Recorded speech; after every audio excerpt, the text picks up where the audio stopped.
سيدنا ونبينا محمدا عبده ورسوله صادق الوعد الأمين اللهم صل وسلم وبارك على سيدنا ومولانا محمد عبدك ورسولك النبي الأمي الفاتح لما أغلق والخاتم لما سبق ناصر الحق بالحق والهادي إلى صراطك المستقيم وعلى آله وصحبه حق قدره ومقداره العظيم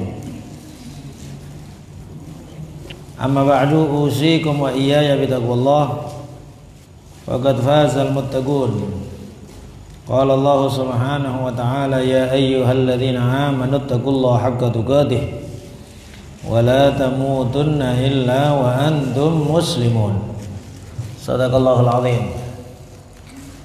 Ma'asyiral hadirin wal hadirat yang terhormat pengurus BKM Masjid Al-Wiraji, para tokoh masyarakat, bapak-bapak, ibu-ibu, saudara-saudara semua, ikhwanana rahimakumullah. Syukur alhamdulillah atas semua anugerah dan nikmat yang telah diberikan oleh Allah kepada kita, khususnya nikmat Islam wal iman, nikmat hidayah, nikmat taufik, nikmat kesempatan, nikmat kesehatan, nikmat kawan-kawan baik, keluarga baik, sakinah mawaddah warahmah, dan berbagai macam anugerah dan nikmat yang kita tidak bisa menghitungnya. Mudah-mudahan kita semuanya tergolong orang-orang yang pandai dalam menggunakan nikmat dan banyak bersyukur kepada Allah Subhanahu wa taala, sehingga Allah berkenan untuk menjaga nikmat yang ada dan juga berkenan untuk menyempurnakan dan menambahkan nikmat-nikmatnya zahir wa batin, dunia akhirat, amin ya rabbal alamin. Salawat yang mulia, salam yang tertinggi mudah-mudahan selalu dihaturkan kepada baginda Nabi Muhammad sallallahu alaihi wasallam, Nabi termulia, Nabi teristimewa, Rasul terakhir yang kita menjadi umatnya. Beliau merupakan salah satu nikmat terbesar dari Allah Subhanahu wa taala. Bagaimana dahulu para anbiya wal mursalin mengharapkan untuk bisa menjadi bagian dari umat ini, namun Allah Subhanahu wa taala mencatat kita semuanya menjadi umat beliau. Maka di antara bentuk syukur kepada Allah Subhanahu wa taala memperbanyak sholawat kepada beliau dan juga berusaha semaksimal mungkin menghidup-hidupkan sunnah-sunnah beliau, istiqomah di dalam syariat dan jalan beliau, dan insya Allah kita niatkan kita semuanya bisa berkhidmah untuk agama ini. Mudah-mudahan insya Allah kita menjadi umat yang bisa dibanggakan beliau di akhirat kelak, di hari kiamat, amin ya rabbal alamin. Tak lupa kepada keluarga, sahabat, dan semua pengikutnya ila yaumil qiyamah. Hadirin hadirat rahimakumullah, pada perjumpaan yang lalu kita membahas macam-macamnya sunnah sholat yang sudah kita jelaskan secara garis besarnya terbagi menjadi dua. Kalau sunnah di dalam sholat, sunnah-sunnah sebelum sholat sudah kita jelaskan. Sunnah di dalam sholat yaitu sunnah ab'ad yang kalau ditinggalkan diganti dengan sujud sahwi. Kita juga menjelaskan sebab-sebab sujud sahwi.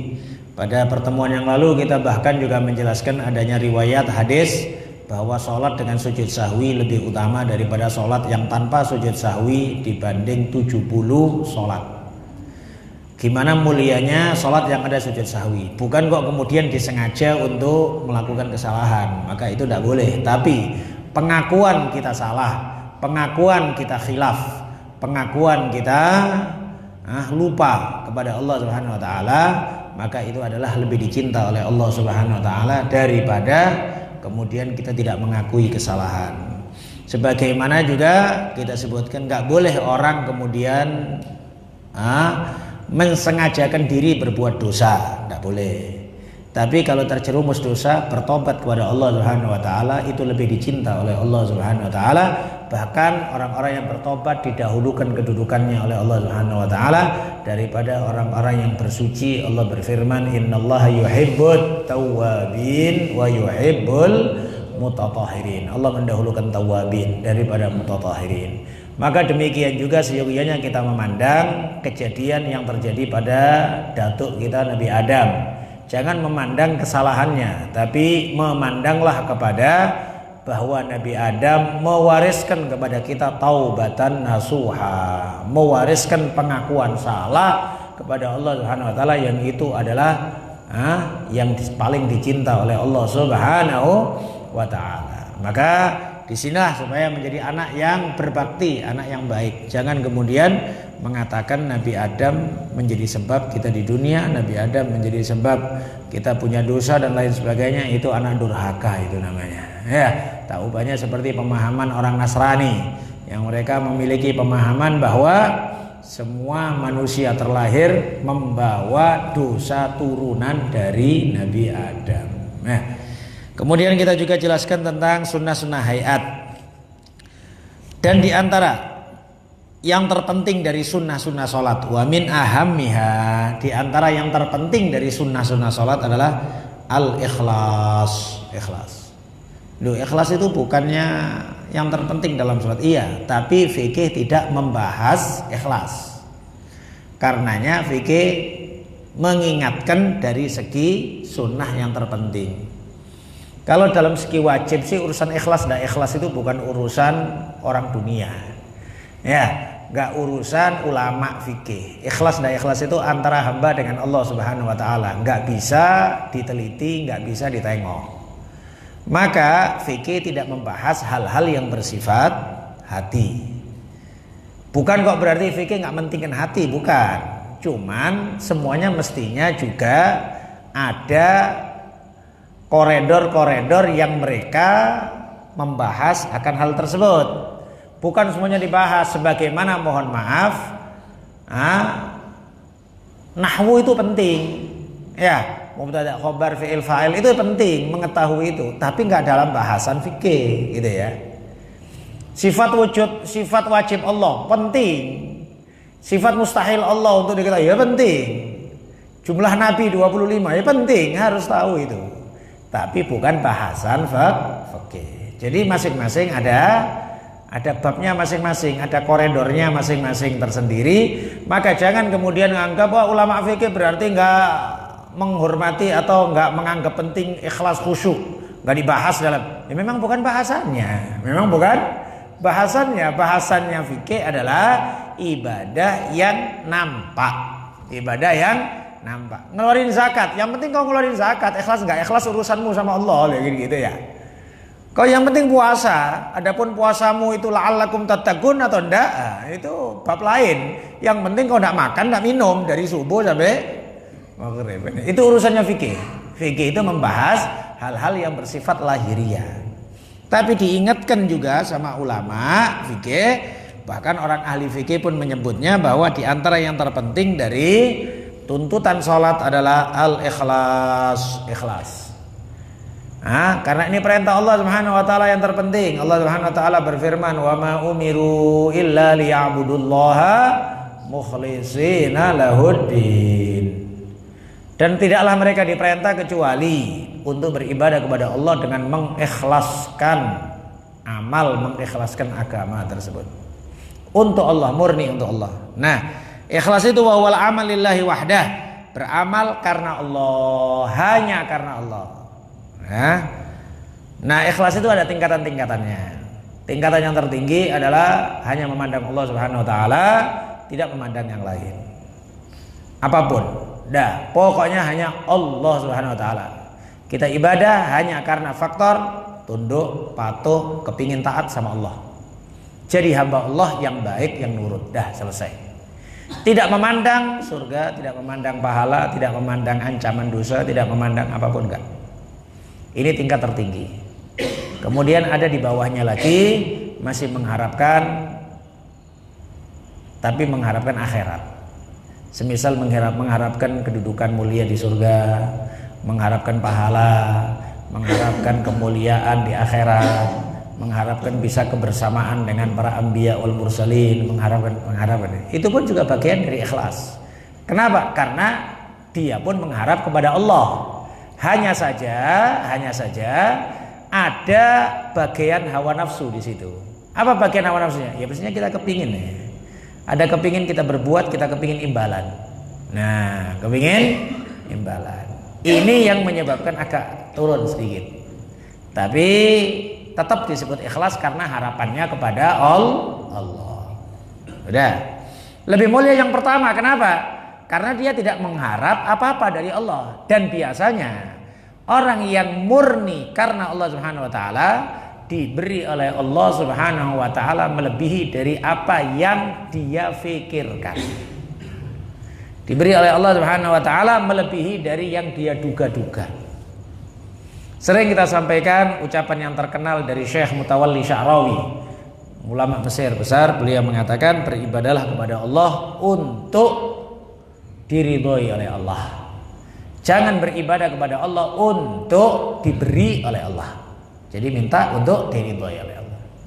Fa idza radhiyallahu anka, kalau Allah udah ridho sama engkau, adhashaka ata'uh, engkau akan terkaget-kaget dengan pemberiannya Allah. Engkau akan terkaget-kaget dengan pemberian Allah. Aturan Allah jauh lebih bagus, lebih indah, lebih hebat daripada pikiran kita. Daripada pikiran kita. Ada. Kemudian tingkatan berikutnya ikhlas adalah mengharap kenikmatan duniawi, tapi mengharapnya kepada Allah. Mengharapnya kepada Allah. Semisal orang sedekah kepingin lancar usaha, orang sedekah kepingin sehat, orang ngasih anak yatim kepingin tokonya laris dan lain sebagainya. Itu pun juga masih dari bagian ikhlas karena dia mengharap kepada Allah. Ngarepnya sama Allah. Jangan pula ngarep sama orang. Maka orang berbuat kemudian ngarep dari pemerintah, ngarep dari orang kaya, ngarep dari fulan siapapun, makhluk siapapun, maka itu jauh dari ikhlas. Jauh dari ikhlas. Harus dipelajari. Mestinya riya itu menempel pada kebanyakan mayoritas orang. Karena memang mayoritas manusia ada hawa nafsu dalam diri mereka. Di situ pentingnya untuk pembelajaran lebih meningkat. Nah, sebagaimana urusan duniawi kita kepingin meningkat, urusan sehat kita kepingin tingkat lebih sehat, urusan harta kita kepingin lebih nyaman, urusan hidup kita kepingin lebih mapan. Maka seyogianya ahlul akhirah dia juga kepingin meningkat dalam urusan akhiratnya. Di antara hal terpenting dalam peningkatan urusan akhirat adalah hati.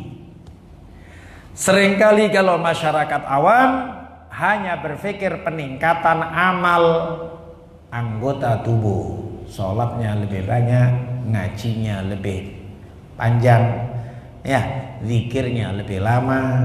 Bagus, tidak nyalahkan. Tapi lebih penting untuk mikirkan peningkatan amal hati. Sehingga kalaupun kita terpleset dalam urusan amal hati, kita cepat-cepat berusaha istighfar sama Allah, mengakui kesalahan, kepingin lebih baik. Maka pembenahan hati ini lebih mulia ya ikhwan. Tafakkur yang berhubungan dengan pembersihan hati itu lebih mulia dibanding tafakkur yang lain. Karena hati adalah letak pandangan Allah Subhanahu wa ta'ala. Udah. Kemudian berikutnya adalah tadi kita sampaikan belajarlah meningkat. Meningkat. Ya, dalam semua hal, dalam kebaikan. Al-mu'min la yashba' minal khair hatta muntahahul jannah, dalam hadis Nabi. Seorang mukmin tidak seyogianya merasa kenyang dari kebaikan sampai ujung akhir dia adalah masuk surga. Kalau udah masuk surga adalah puas. Sebelum masuk surga kita masih kepingin tambahan amal, tambahan kedekatan kepada Allah, tambahan ibadah, tambahan bersihnya hati, dan demikian seterusnya. Seyogianya seorang mukmin semisal itu. Oleh sebab itu sampai orang mati pun kepingin tambahan amal lah. Dengan cara apa? Ya doa lah, doanya anaknya, doanya keluarganya, doanya kawan-kawannya, sedekahnya dari keluarga. Dia kepingin amal. Dia udah mati, tapi mesti berharap tambahan amal. Sampai nanti di akhirat pun kepingin tambahan amal. Dengan apa? Kalau bisa nuntut orang nuntut, gitu ya.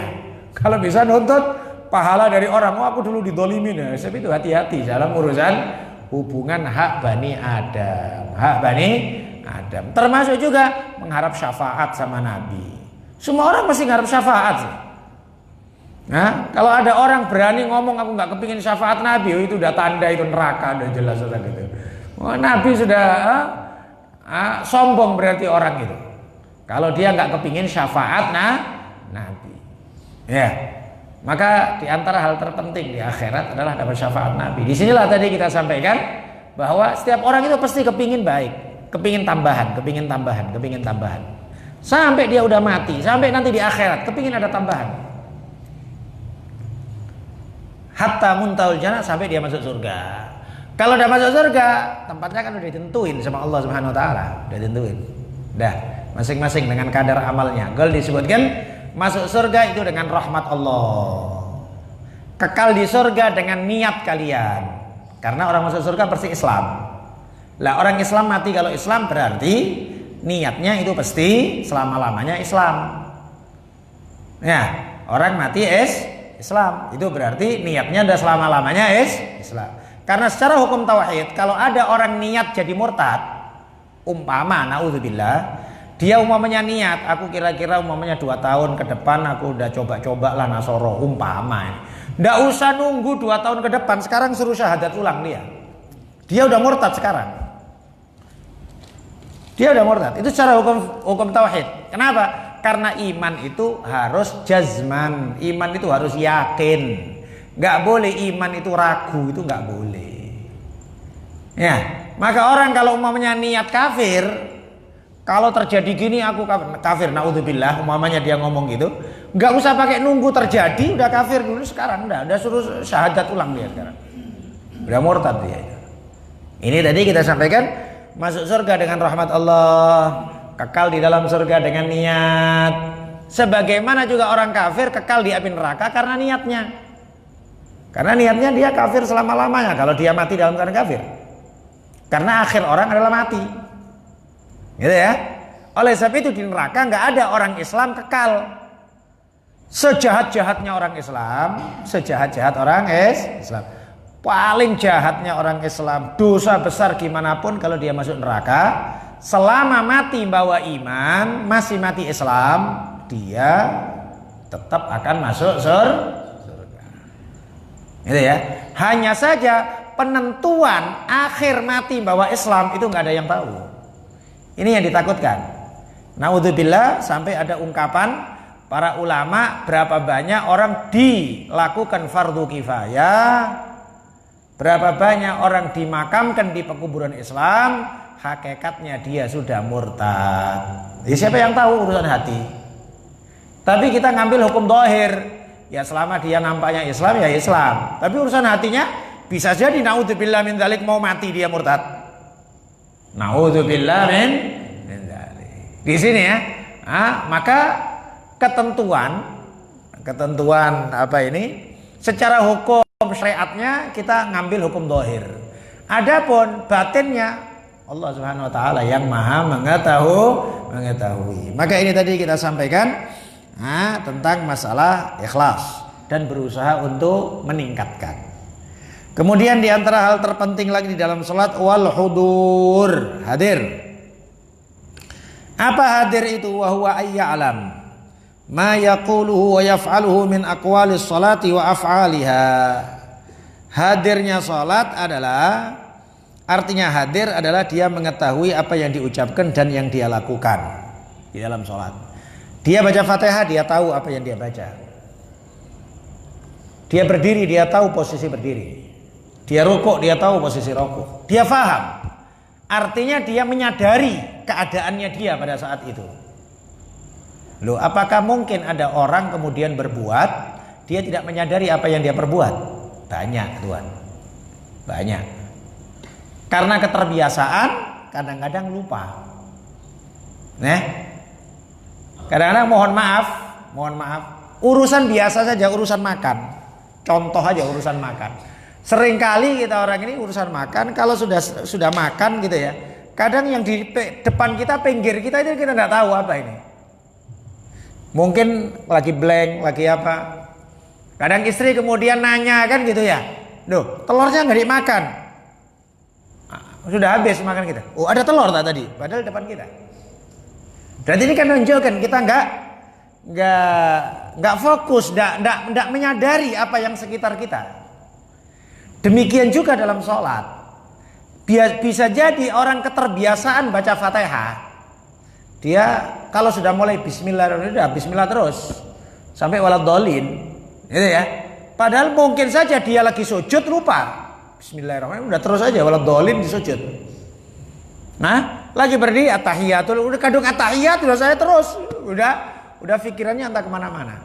Dia tidak menyadari posisi keadaannya dia. Nah, kalau boleh dibuat contoh, ketika kita menyadari kita ini berhadapan dengan orang mulia, rasanya mestinya kita fokus dengan apa yang kita bicara dan apa yang kita perbuat. Itu orang mulia bicara apa, kita fokus mendengarkan. Kita ngomong apa, kita pun juga kita jaga omongan kita. Kira-kira kalau umpamanya Anda audiensi sama gubernur, sudah duduk di depan gubernur, mestinya Anda berbicara ini kan fokus apa kira-kira yang terpenting yang saya sampaikan. Ya.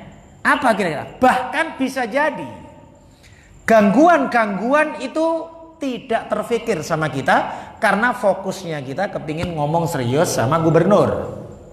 Semisal umpama kaki kita digigit nyamuk, umpama.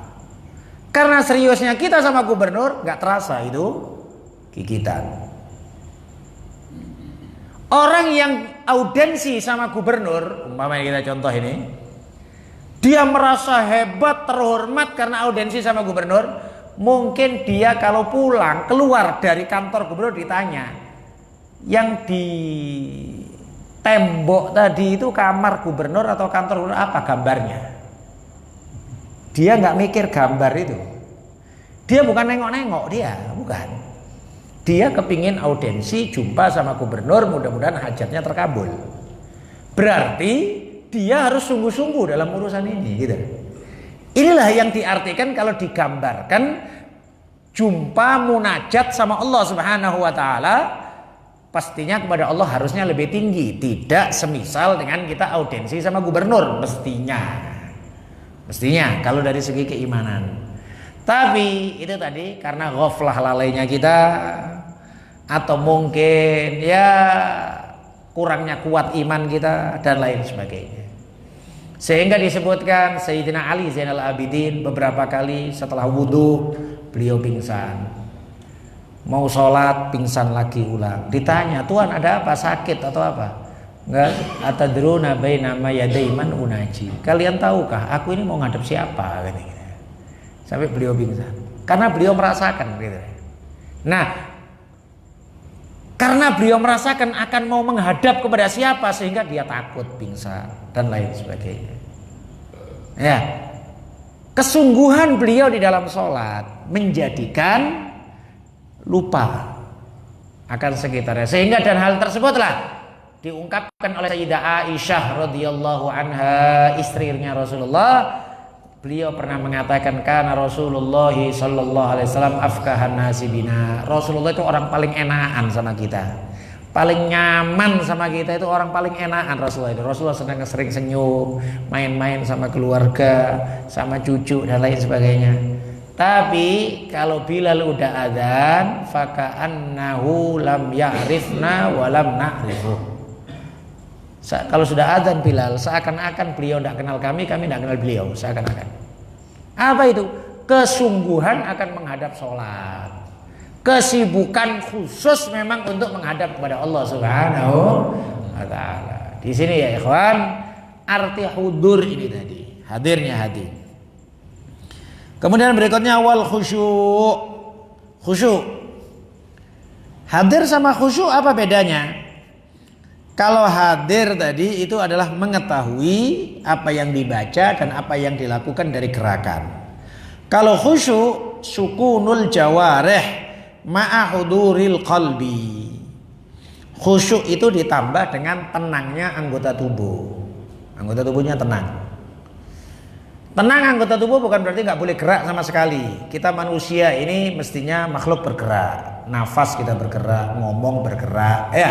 Nah, mestinya ada gerakan-gerakan itu pasti. Tapi maksudnya di sini adalah gerakan yang tidak diperlukan di dalam sholat terjauhkan dari dia. Ya, Nabi pernah ngelihat seseorang sholat lagi megang jenggot. Jenggotnya dipegang-pegangin gini. Nabi kemudian bersabda, "Lau khasya'a qalbu hadza lasakanat jawarihu." Kalau hatinya khusyuk, maka anggotanya tenang. Kalau hatinya khusyuk, maka anggotanya tenang.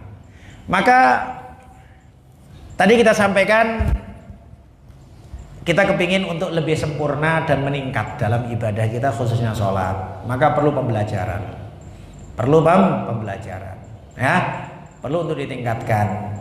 Nah, pembelajaran tersebut diantaranya supaya kita kalau ketika sholat tidak terpengaruh dengan sekitar-sekitar kita. Semisal tidak terpengaruh dengan sekitar-sekitar kita, umpamanya dengan suara-suara, ya, dengan suara, termasuk juga dengan teriakan-teriakan. Fokus sama sholat.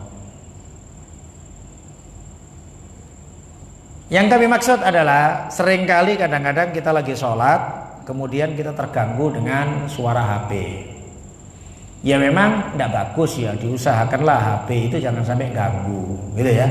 Bahkan mohon maaf, teringat ucapannya Syekh Nurdin Marbu.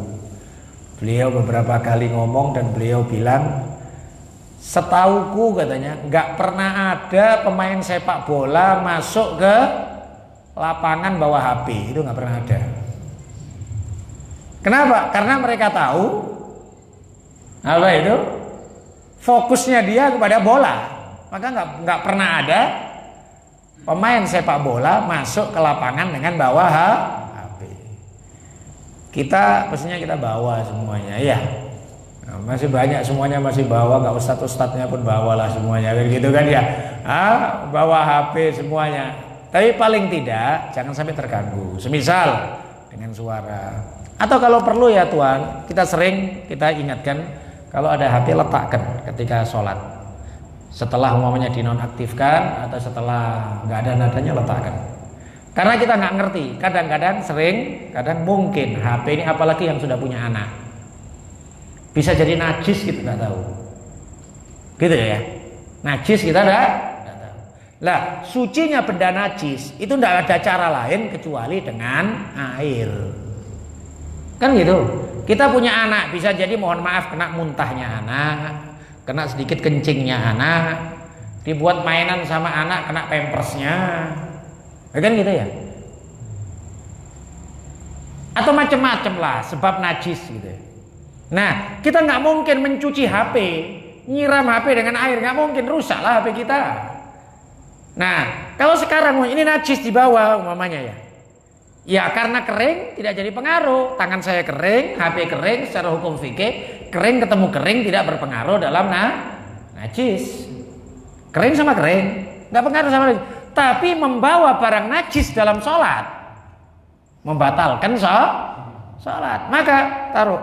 Nah, sampai kepada batas kita sampai pernah mengatakan ada sebagian ucapan ulama, kalau perlu jangan bawa duit, karena bisa jadi duit itu ya kemana-mana, ya entah dari mana-mana itu duit, dari orang pasar, dari orang apa segala macam, kena najis ya masa dicuci lah kan gitu.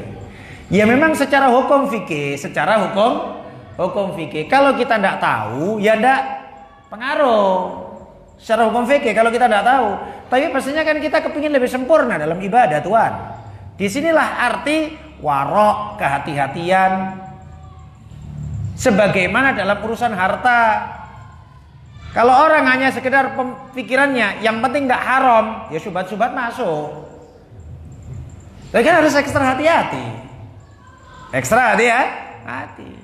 Bisa jadi naudzubillah Anda pula asal makan di warung itu ikannya itu entah apa-apa kan gitu ya. B1, B2. Anda pikir aku enggak tahu kok. Meskipun enggak tahu kan berpengaruh sama Anda. Roti-roti yang ada di toko-toko kalau enggak jelas roti dari mana, oleh sebab itu lebih ekstra hati-hati. Kalau bisa kepada yang muslim, ibu-ibu rumah tangga, lebih hati-hati. Bukan kepada yang entah roti Cina yang bagus-bagus yang rasanya entah apapun itu yang dicampurnya. Kan gitu kan ya. Secara hukum fikih kita nggak ngerti, yang nggak berpengaruh. Tapi pastinya akan berpengaruh kepada hati. Berpengaruh kepada kekhusyuan, berpengaruh kepada ketakwaan kepada Allah Subhanahu wa taala. Di sini pentingnya untuk ekstra hati-hati tadi. Sukunul jawarih ma huduril qalb. Wa fil athar disebutkan, ini athar ini tidak harus hadis ya. Athar itu bisa jadi ucapan sahabat atau ucapan tabi'in. Ya. Qal laisa lil mu'min min salatihi illa ma aqala minha. Ini disebutkan ucapannya Imam Sufyan Ats-Tsauri dalam kitab Hilyah. Berkata Imam Hafidz Al-Iraqi dalam kitab Takhrijul Ihya bahwa aku tidak menemukan hadis ini dari ucapan Rasulullah sallallahu alaihi wasallam, tapi ditemukan ucapan Sayyidina Sufyan Ats-Tsauri bahwa sesungguhnya seorang mukmin tidak mendapatkan bagian dari sholatnya illa ma'aqala minha, kecuali kadar dia faham. Dia faham separuh dapat separuh. Dia faham seperempat dapat seperempat. Sepertiga sepertiga. Ya, sepersepuluh sepersepuluh. Ya. Maka kadar yang dia miliki adalah dengan kadar pemahamannya dia. Bahkan disebutkan di dalam athar kullu sholatin la yahdur fihal qalbu fayyal uqubati asra. Setiap sholat yang hati tidak hadir di dalamnya, maka dia lebih cepat kepada siksaan dan dosa. Sholat hatinya nggak khusyuk, mestinya lebih cepat kepada dosa, cepat kepada tusalli bila qalbin salatan bimithliha yakunul fata mustaujiban lil uqubati, dalam sebuah syair. Sholat tanpa hati seyogianya bukannya dapat pahala, malah dapat dosa. Berkata Sayyidina Imam Ghazali, seorang sujud kepada Allah dalam sholatnya, dia menyangka dia mendekatkan diri kepada Allah. Andai dihisab ini sujud, maka bisa jadi orang senegeri semuanya akan diturunkan bala oleh Allah gara-gara sujud ini. Kenapa? Dalam sujud mikir syahwat, dalam sujud mikir nafsu, dalam sujud mikir macam-macam, dalam sujud mikirkan hasud sama tetangga, dalam sujud mikirkan kesombongan, dalam naudzubillah min dzalik. Maka penting ini di sini hati letak pandangan Allah Subhanahu wa taala. Ada sebagian orang kemudian mengatakan, "Alah yang penting sholat aja Ustaz, kok repot kali sih?" Mana gitu ya. Ya, kita akan nyampaikan ada area umum, ada area khusus. Anda kalau mau masuk ke area khusus ya lebih ekstra hati-hati, ya lebih mulia. Tapi kalau merasa tetap aja sudah yang penting aku Islam, iman aja, ya udah terserah Anda. Tapi itu pun juga pastinya berpengaruh, beresiko. Orang yang berterusan dia meremehkan perkara-perkara yang dimuliakan oleh Allah, bisa jadi dicabut iman oleh Allah Subhanahu wa taala. Naudzubillah min dzalik. Allah berfirman, "Tsumma kana 'aqibatal ladzina asa'u su'a an kadzdzabu bi ayatillah." Kemudian akhir, ujung dari orang yang biasa melakukan keburukan adalah su'ul khotimah. Karena keterbiasaan. Sebagaimana orang pertama kali ibadah berat, dibiasakan jadi ringan. Sama juga dosa. Awalnya dosa itu berat semuanya. Orang nggak pernah mabuk, megang bir, gemetaran. Kalau umpamanya sekarang, disuruh megang narkoba, meskipun nggak saya pakai, saya gemetar kali. Gitu deh. Kalau boleh dibuat contoh, dulu kita itu pulang dari Hadramut di bandara Jakarta, nengok cewek itu sudah langsung tunduk gini sudah. Astagfirullah. Gitu. Pertama kali pulang dari Hadramut. Karena di Hadramut nggak pernah nengok cewek sama sekali. Dan selalu tekankan gimana takut sama Allah, gimana dosa, gimana takut. Jadi kalau di bandara nengok cewek, astagfirullah. Sekarang malah nyari. Kenapa? Karena keterbiasaan, gitu ya. Sehingga menjadi sesuatu itu kalau udah terbiasa tidak dianggap berat. Nah, orang kalau ketinggalan subuh pertama kali takut loh ya. Astagfirullah, cepet-cepet. Tapi kalau orang terbiasa, bangun jam 7, bangun jam setengah 8, biasa, kadang sarapan dulu. Oke gitu kan ya? Sarapan dulu, HP dulu, padahal dia wajib qadha cepet gitu. Karena udah terbiasa, nggak dianggap gitu. Padahal itu dosa lah kan gitu kan. Mengakhirkan sholat. Kita tahu ayatnya lah kan gitu. Maka ini tadi kita sampaikan tentang hadirnya hati. Al-Imamul Ghazali buat contoh. Orang yang sholat, gerakan bacaannya bagus, tapi nggak khusyuk. Diumpamakan semisal orang yang menghadiahkan kepada Raja Agung, Raja Mulia, seorang perempuan cantik perempuannya, dihadiahkan kepada raja. Tapi ini perempuan mati, nggak ada nyawanya, atau sekarat. Kalau khusyuknya separuh-separuh, khusyuknya dikit, sekarat. Dikasihkan ke raja cantik tapi sekarat atau udah mati. Atau dibuat contoh lagi, kalau orang sholat khusyuk tapi gerakannya salah, bacaannya tidak tajwid, gitu ya, salah, ini salah gitu. Tapi dia khusyuk, ikhlas. Kali umpamakan seperti orang menghadiahkan kepada raja perempuan hidup. Cuman tangannya buntung satu, matanya congkel satu, telinga kayak gitu. Jadi ada kurang-kurangnya gitu.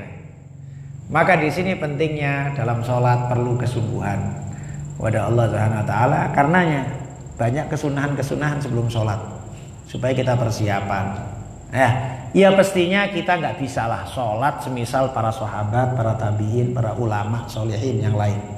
Tapi harapan besar kita, sholat kita jangan kemudian berjalan di tempat. Diusahakan lebih khusyuk, lebih bagus, lebih sempurna, setapak demi setapak, sampai kita merasakan nikmatnya. Gimana kenikmatan sholat yang dirasa oleh orang-orang sholihin, yang kadang-kadang tidak masuk di akal dan otak kita. Kenikmatan sholat semisal itu, kok bisa gitu. Ya, disinilah juga adanya kenikmatan ruh. Adanya kenikmatan ruh yang melebihi dari berbagai macam kenikmatan zahir dan jasmani. Bahkan Tuhan sering saya sampaikan, kenikmatan jasmani, raga, itu seringkali ya kita diberi petunjuk oleh Allah Subhanahu Wa Taala, kita akan tahu kadarnya. Tidak usah pakai tua-tua kali. Mohon maaf, kalau dulu sih saya rasanya ya, saya contohkan diri saya sendiri. Saya dulu itu kalau makan rasanya rakus rasanya. Tapi sekarang ya adalah umpamanya dulu pun kalau dapat berkat kepingin dapat 2. Kepingin dapat tuh. Sekarang nggak dapat pun nggak apa-apa ya gitu ya. Malam pun males makan gitu ya. Males makan. Sudah ditunjukkan oleh Allah Subhanahu Wa Taala, belum tua kali urusan makanan. Nah sama juga dengan harta juga gitu. Kita sekarang ngejar harta. Akan datang satu masa Anda akan tahu gimana nilai harta. Belum mati pun akan tahu. Apalagi habis mati. Gak kebayang lah sama kita Tuhan. Anda capek cari duit, kaya, pelit pula Anda hidup. Anda mati, istri masih cantik, kawin sama laki lain di rumah yang Anda bangun. Ayo ya kira-kira. Apa Anda kepingin Anda keluar dari kuburan cekek itu istri? Tapi kan inilah dunia ya ikhwan. Kadang-kadang ada sebagian orang terlalu pelit, terlalu takut, terlalu apa segala macam gitu kan. Tidak kok kemudian kita bilang kan keluarin harta, bukan gitu. Tapi pastinya kita tahu khususnya di masa-masa yang semisal sekarang ini Tuhan ya. Kita ngerti gimana Covid nggak selesai-selesai. Entah memang betul ada atau enggak Covid ini bingung kita orang ini ya. Hah? Di Amerika udah pada kumpul banyak ribuan orang demo. Hah? Mana Covidnya lah kan gitu ya. Indonesia entah ya apalah sampai kadang kita buat gurau sama kawan-kawan.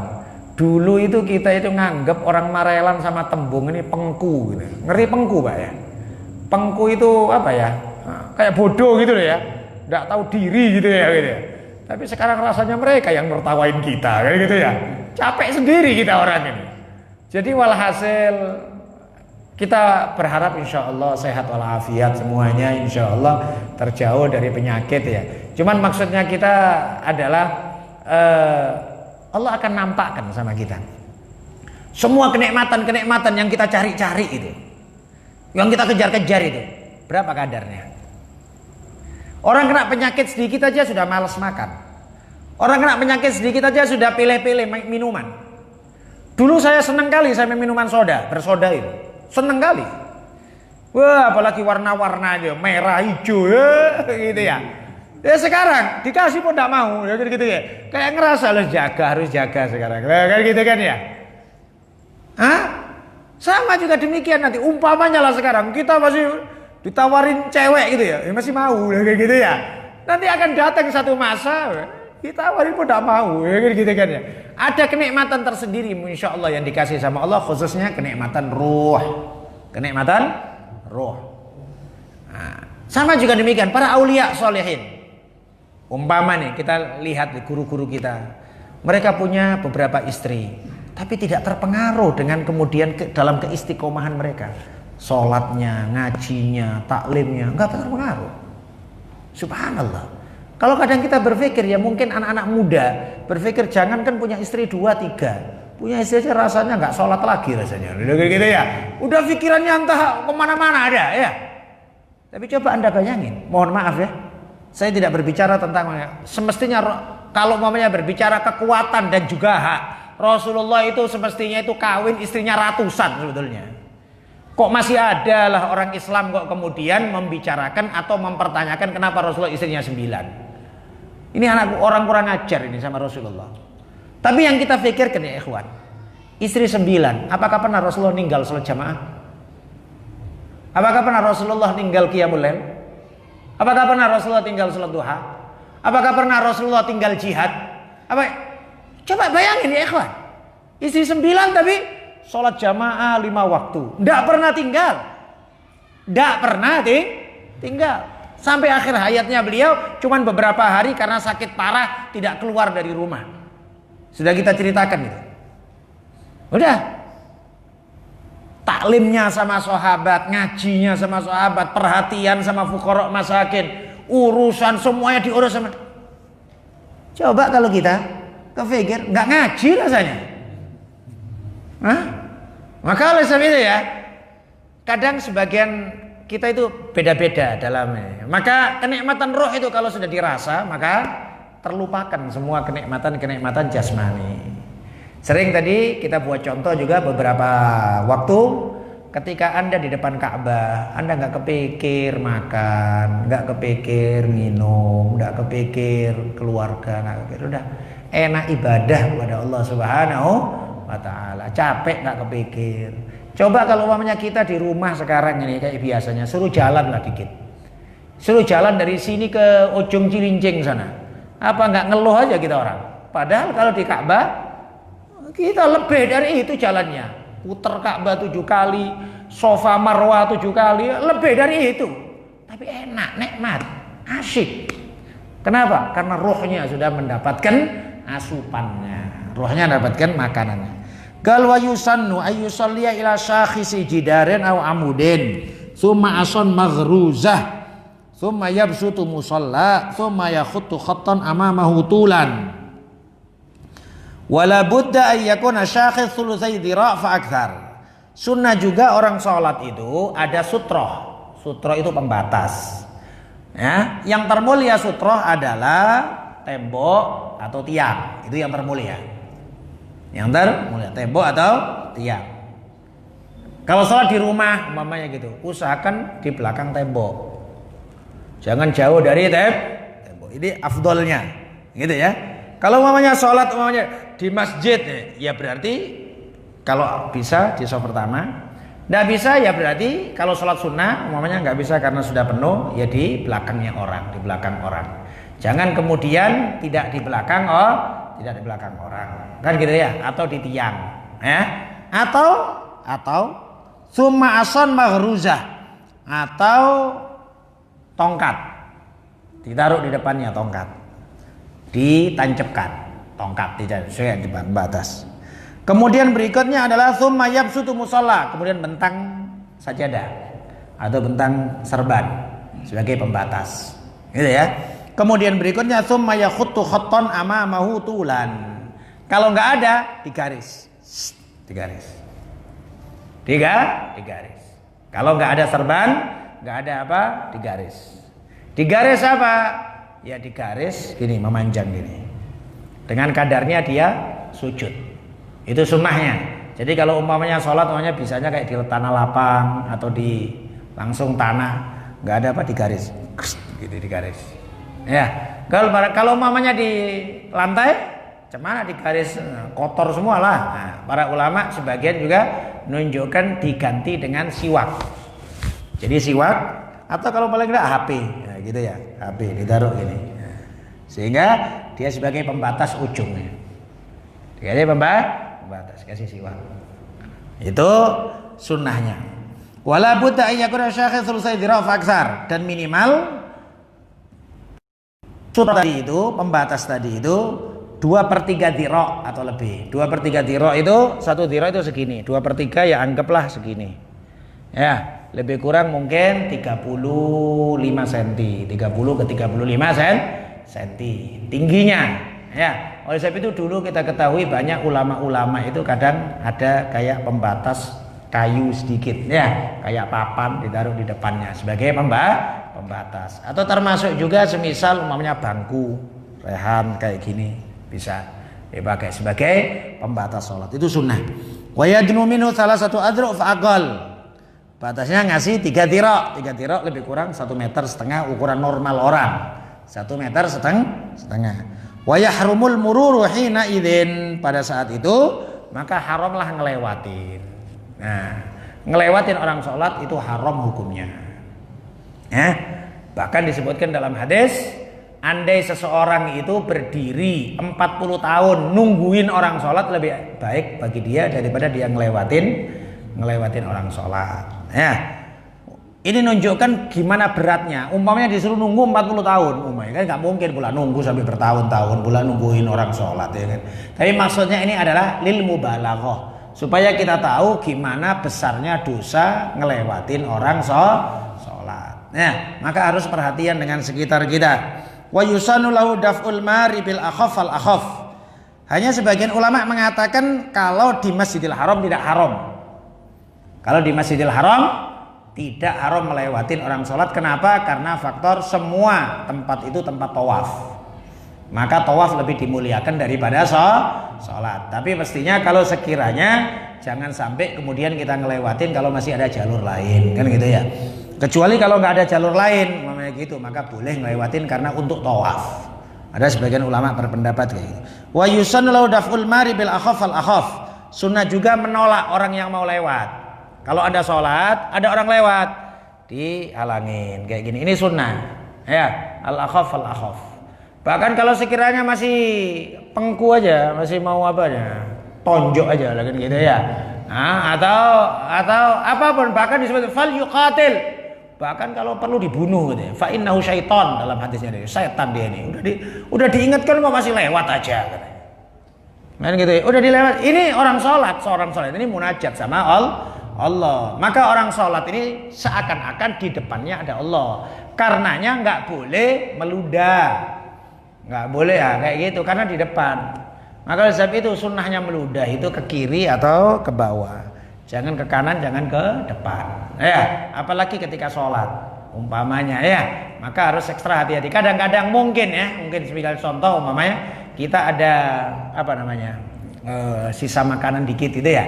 Kadang-kadang lagi sholat terasa, kemudian langsung nah ini berarti taubahnya ke depan, jangan ke depan. Nah kalau udah mau apa ke kiri atau Anda ambil, nah gitu. Jangan dibuang ke depan. Ya, kita sih bukan sampai kemudian mulai gitu ya, enggak ya.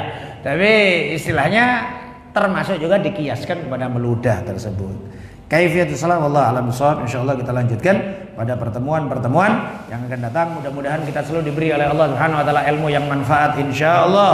Selalu ditambahkan oleh Allah Subhanahu wa taala ilmu yang barokah. Mudah-mudahan hidup kita selalu diberi oleh Allah Subhanahu wa taala rahmat, lutuf, kelembutan fi afiyah. Amin ya rabbal alamin. Al-Fatihah.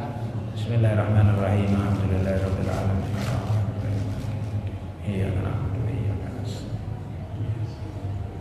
Bismillahirrahmanirrahim. Alhamdulillahirabbil alamin. Wassallallahu wasallam ala sayyidina Muhammad wa alihi washabihi ajma'in. Rabbana taqabbal minna innaka antas samiul alim wa tub alaina innaka antat tawwabur rahim. Allahumma zidna ilman nafi'a wa amalan shalihan mutaqabbala wa rizqan wasi'an halalan thayyiban mubaraka. Rabbana atina fid dunya hasanah wa fil akhirati hasanah wa qina adzabannar. Sallallahu wasallam ala sayyidina Muhammad wa alihi wasallam. Walhamdulillahirabbil alamin. Wal afu minkum. Assalamualaikum warahmatullahi wabarakatuh.